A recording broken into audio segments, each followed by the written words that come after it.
Speed distance आउ time रो formula होची स्पीड इक्वल टू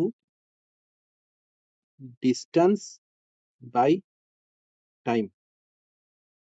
ठीक है, जदि मते डिस्टेंस पचरा जीवो ताले फार्मूला कोन हे जीवो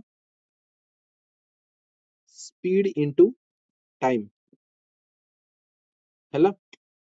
जदि मते टाइम पचरा जीवो ताले फार्मूला कोन हबो डिस्टेंस बाय स्पीड। ओके, गोटे कन्वर्सन फार्मूला अछि, गोटे कन्वर्सन फार्मूला होची जदि मते किछि भी डिस्टेंस रो जदि किलोमीटर पर आवर रे क्वेश्चन पचरा हेतिबो ताको मीटर बाय सेकंड रे केमति करा जीवो 5 बाय 18 रे मल्टीप्लाई कर देले तार जो रिजल्ट बाहरिबो सेटा होची मीटर बाय सेकंड।